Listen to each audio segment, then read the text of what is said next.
तो हेलो दोस्तों, फिर से आप सभी का स्वागत है आपके अपने YouTube channel great mission classes में।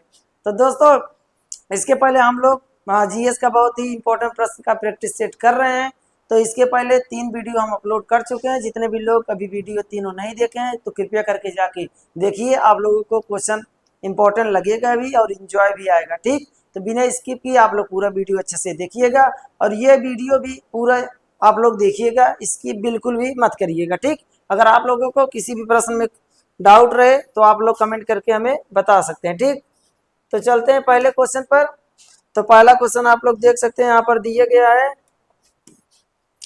पहला क्वेश्चन यहाँ दिया गया है, भारत का पड़ोसी देश कौन सा है। ठीक, ये आपका क्वेश्चन पूछा गया कि भारत का पड़ोसी देश कौन सा है। ठीक, तो ऑप्शन ए में आपका दिया ईरान, बी में आपका दिया इराक, सी में दिया है आपका रूस और डी में आपका दिया दोस्तों भूटान दिया। ठीक, तो भारत के पड़ोसी देश की बात किया जाए दोस्तों, ऑप्शन के अनुसार इसका जो करेक्ट उत्तर हो जाएगा वो आपका क्या हो जाएगा दोस्तों, भूटान हो जाएगा। ठीक, ऑप्शन नंबर डी इसका करेक्ट हो जाएगा। कौन सा दोस्तों, भूटान। ठीक, तो इसके लिए दोस्तों हम आप लोगों के लिए बहुत ही इंपॉर्टेंट ट्रिक्स लेकर आए हैं। अगर आप लोग ट्रिक देखेंगे तो उससे आप लोग भारत के जितने भी पड़ोसी देश हैं उनको आप लोग आसानी से याद कर सकते हैं। तो ट्रिक में अगर हम लोग देखेंगे दोस्तों, वो आपका ट्रिक है, बचपन में एमबीए किया। ठीक, ये आपका ट्रिक है। अब देखिए यहाँ पर कैसे बनता है। तो यहाँ पर आपका ब लिखा है, ब से आपका बनेगा कौन सा देश, तो बांग्लादेश बनेगा। ठीक, बांग्लादेश बनेगा। च से आपका बनेगा दोस्तों क्या, चीन बनेगा। प से आपका बनेगा पाकिस्तान बनेगा। ठीक, न से आपका बनेगा नेपाल। ठीक है, न से आपका बनेगा क्या दोस्तों, नेपाल। यम से आपका बनेगा क्या, म्यांमार। ठीक है, और बी से आपका बनेगा क्या, भूटान। और अ से आपका बनेगा, यहाँ जो ए लिखा गया है वो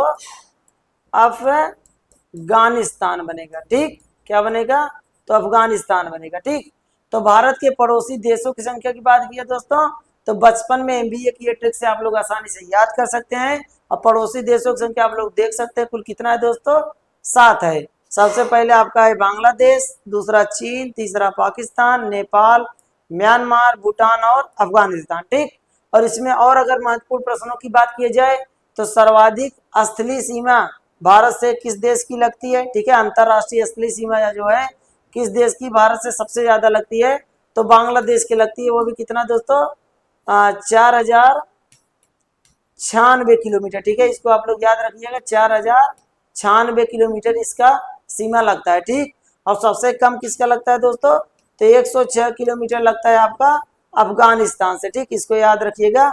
अंतरराष्ट्रीय स्थलीय सीमा की बात की जाए सर्वाधिक किसका लगता है दोस्तों, तो बांग्लादेश का, सबसे कम अफगानिस्तान का। ठीक, तो आप लोगों को अगर स्क्रीनशॉट लेना हो तो आप लोग स्क्रीनशॉट ले सकते हैं।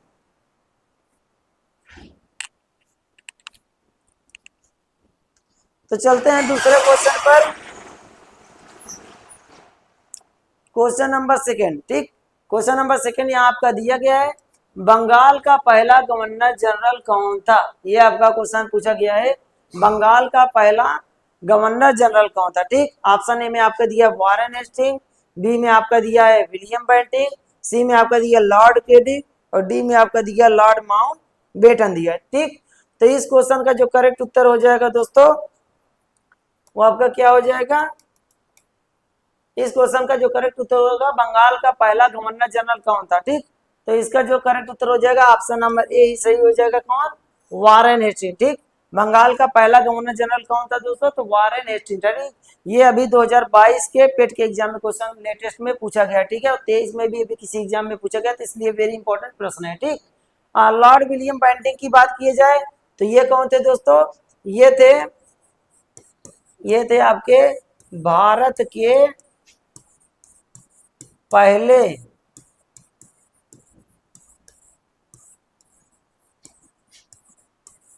ठीक है, ये थे क्या, तो जैसे वारेन हेस्टिंग किसका था दोस्तों, बंगाल के पहले गवर्नर जनरल। ठीक है, बंगाल के थे। लेकिन लॉर्ड विलियम बेंटिंग कौन था, भारत के पहले गवर्नर जनरल है। ठीक है, यहाँ पर देखिएगा क्या लिखा गया दोस्तों, भारत लिखा है। भारत के पहले गवर्नर जनरल कौन थे, तो लॉर्ड विलियम बेंटिक थे, ठीक। और भारत के पहले वायसराय, भारत के पहले वायसराय, ठीक है, भारत के पहले वायसराय कौन थे? तो लॉर्ड कैनिंग थे। ये भी आपका बहुत ही इंपॉर्टेंट प्रश्न है, भारत के पहले वायसराय कौन थे दोस्तों? तो लॉर्ड कैनिंग थे, ठीक। लॉर्ड माउंटबेटन की बात की जाए तो इनका आपका प्रश्न जो बनता है, स्वतंत्र भारत के स्वतंत्र भारत के पहले गवर्नर जनरल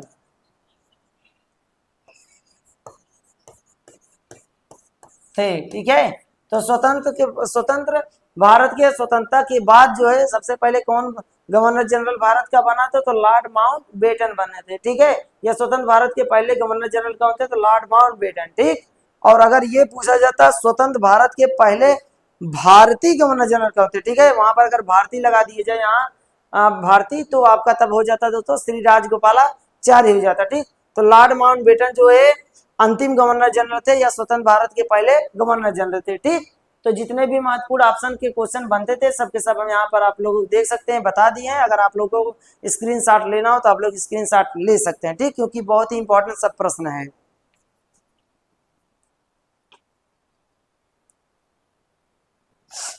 तो अगले प्रश्न की बात की जाए, अगला प्रश्न क्या है दोस्तों? इमली में कौन सा अम्ल पाया जाता है, ठीक। यह भी बहुत इंपॉर्टेंट प्रश्न है, आप लोग अगर देख सकते हैं यहाँ से, मतलब इस टॉपिक से उत्तर प्रदेश पुलिस जो एग्जाम हुआ था, प्रत्येक जो है शिफ्ट में एक एक क्वेश्चन जरूर पूछा गया था, ठीक है। आप लोग प्रीवियस ईयर पेपर उठा के देख सकते हैं, ठीक। तो इमली में यहाँ पर पूछा गया है कि इमली में कौन सा अम्ल पाया जाता है, ठीक। तो इसका जो करेक्ट उत्तर हो जाएगा ऑप्शन नंबर सी दोस्तों, कौन सा? टार्टेरिक अम्ल पाया जाता है, ठीक। इमली में कौन सा अम्ल पाया जाता है? तो टार्टेरिक अम्ल पाया जाता है। मैलिक अम्ल की बात किया जाए दोस्तों, ये आपका किसमें पाया जाता है? तो ये आपका पाया जाता है सेब में पाया जाता है, ये भी आपका इंपॉर्टेंट प्रश्न है। साइट्रिक अम्ल की बात की जाए, ये स्पेशली रूप से किसमें पाया जाता है? तो नींबू में पाया जाता है, ठीक है। ये बहुत ही महत्वपूर्ण प्रश्न ये भी है कि नींबू में कौन सा अम्ल पाया जाता है? तो साइट्रिक अम्ल पाया जाता है, ठीक। लैक्टिक अम्ल की बात की जाए, ये आपका पाया जाता है दूध और दही में पाया जाता है, ठीक है। दूध और दही में ये अम्ल पाया जाता है, कौन सा दोस्तों? तो लैक्टिक अम्ल, ठीक। तो इस प्रकार से आप लोग याद रखिएगा, इमली में कौन सा अम्ल पाया जाता है? तो टार्टेरिक अम्ल पाया जाता है, जो ऑप्शन नंबर सी में आप लोग देख सकते हैं। मैलिक अम्ल सेब में पाया जाता है, साइट्रिक अम्ल नींबू में पाया जाता है, और लैक्टिक अम्ल किसमें पाया जाता है? दूध और दही दोनों में पाया जाता है, ठीक। तो ये भी सब बहुत ही महत्वपूर्ण क्वेश्चन थे, ठीक है। आप लोगों को स्क्रीनशॉट लेना हो तो आप लोग स्क्रीनशॉट ले सकते हैं। तो अगले क्वेश्चन चलते हैं। अगला क्वेश्चन है दोस्तों, वर्तमान समय में संविधान में कितनी अनुसूचियां हैं, ठीक है। ये आपका पूछेगा वर्तमान समय में भारतीय जो संविधान उसमें कितनी अनुसूचियां हैं, ठीक। ऑप्शन ए में आप लोग देख सकते हैं कितना दिया है 8, बी में आपका दिया है 12, सी में आपका दिया है 25 और डी में आपका दिया है कितना दोस्तों? 22 दिया है, ठीक। तो इस क्वेश्चन का जो करेक्ट उत्तर हो जाएगा वो आपका हो जाएगा दोस्तों कौन सा? वर्तमान समय पूछा है कितनी अनुसूचियां, ठीक। तो ऑप्शन नंबर आपका बी सही हो जाएगा। कितनी अनुसूचियां हैं दोस्तों? तो 12 अनुसूचियां हैं, ठीक। इसको आप लोग याद रखिएगा। ऑप्शन नंबर ए में आप लोग देख सकते हैं 8 दिया है, ये भी अनुसूची का ही क्वेश्चन है, ठीक है। अनुसूची का ही क्वेश्चन है, परंतु दोस्तों इसको आप लोग ध्यान रखिएगा, ये किस समय का प्रश्न बनता है? जिस समय क्या हुआ? संविधान, ठीक है, संविधान बनकर क्या हुआ था? तैयार हुआ था, ठीक है, तैयार हुआ था। तो जिस समय भारत का संविधान बनकर तैयार हुआ था उस समय 8 अनुसूचियां स्थित थी, और वर्तमान समय में कितनी अनुसूचियां स्थित है? वर्तमान समय में कुल 12 अनुसूची स्थित है, ठीक। यहाँ ऑप्शन नंबर 1 में आप लोग देख सकते हैं क्या दिया है? Option number C 25। तो 25 की बात की जाए वर्तमान समय में, ठीक है, वर्तमान समय में भारतीय संविधान, ठीक है, भारतीय संविधान में कुल कितने हैं? 25 भाग है, ठीक है। ये भाग से रिलेटेड क्वेश्चन है जो यहाँ पर 25 दिया गया। वर्तमान समय में भारतीय संविधान में कुल कितने भाग हैं दोस्तों? तो 25 भाग है। इसके पहले दोस्तों भारतीय संविधान में कुल कितने भाग थे? ठीक है, जब भारतीय संविधान बन के तैयार हुआ, ठीक है, संविधान जब बन के तैयार हुआ था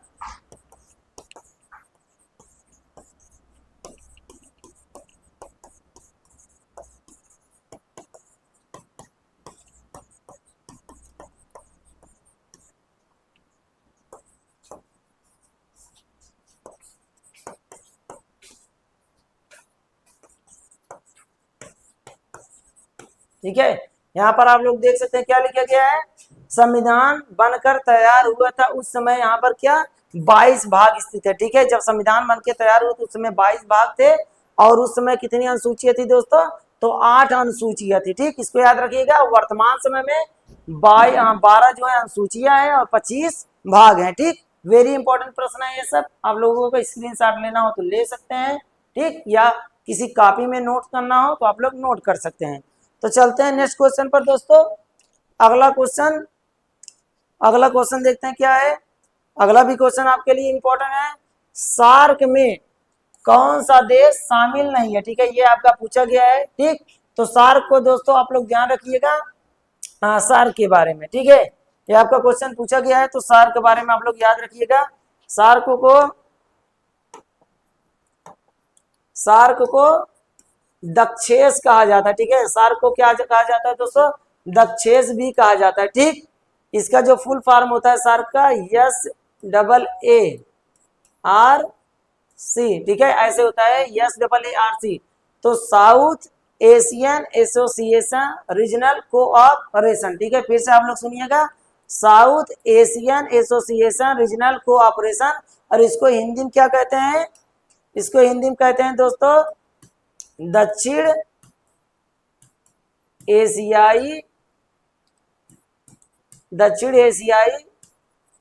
क्षेत्रीय, ठीक है, दक्षिण एशियाई क्षेत्रीय सहयोग संगठन, ये इसका हिंदी में फुल फॉर्म है।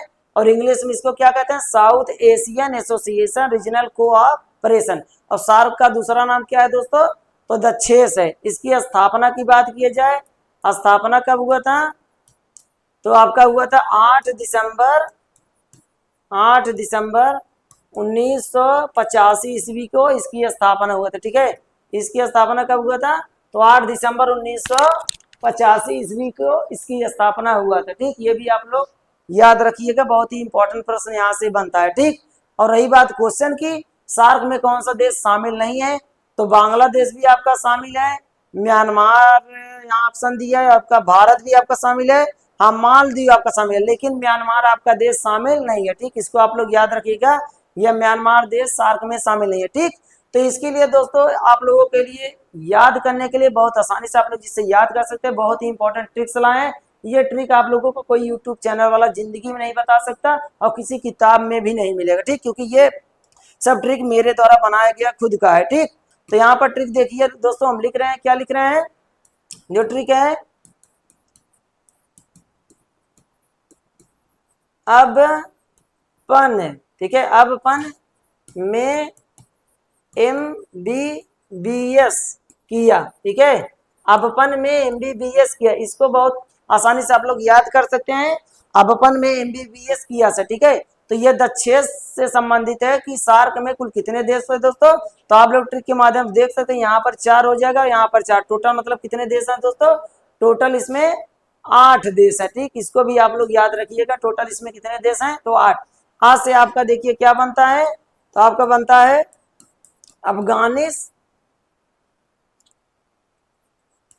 आपका बनता है अफगानिस्तान। ठीक है, अफगानिस्तान।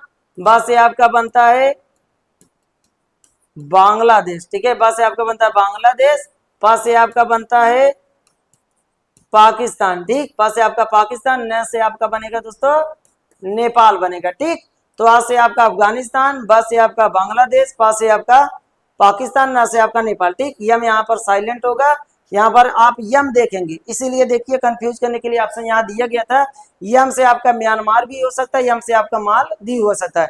तो आप लोग ये ध्यान रखिएगा, म्यांमार की बात की जाए तो ये भारत के पड़ोसी देश का उत्तर होगा, ठीक है। जैसे भारत के पड़ोसी देश में म्यांमार आता है तो यस आता है, लेकिन मालदीव पड़ोसी देश में नहीं आता। लेकिन सार्क देशों के सदस्य में की बात की जाए तो मालदीव आएगा, ना कि आपका म्यांमार आएगा, ठीक। तो यहाँ यम से आपका क्या होगा दोस्तों, मालदीव होगा, ठीक है। यम से आपका मालदीव होगा।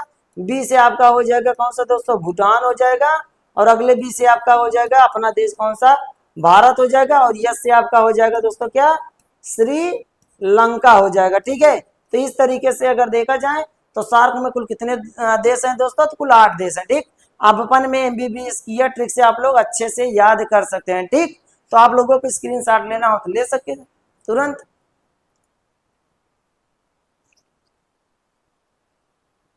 ठीक। तो दोस्तों जितना भी प्रश्न आप लोगों को बताएं आप लोग बहुत अच्छे से इसको याद कर लीजिएगा, क्योंकि सबके सब वेरी इंपॉर्टेंट प्रश्न थे, ठीक। तो आप लोगों को यह सेशन कैसा लगा आप लोग कमेंट करके जरूर बताइएगा। और जितने भी लोग चैनल से दोस्तों नए जुड़ रहे हैं प्लीज चैनल को सब्सक्राइब कर लीजिएगा, ठीक। क्योंकि 1-2 दिन में हम ऐसा इसमें पढ़ाने वाले हैं कुछ जो आप लोगों के लिए बहुत ही इंपॉर्टेंट होगा, ठीक है। बस कल या परसों से ही हम लाइव क्लास पढ़ाएंगे, या लाइव नहीं होगा तो वीडियो ही आप लोगों को प्रोवाइड कराएंगे। इसलिए बोल रहे हैं दोस्तों, जितने भी लोग चैनल को अभी सब्सक्राइब नहीं किए हैं सब्सक्राइब कर लीजिए। ये गारंटी है मेरी, आप लोगों को बहुत इस वीडियो से हेल्प मिलेगी, ठीक। और हाँ, जाते जाते दोस्तों वीडियो को लाइक कर दीजिएगा, ठीक है।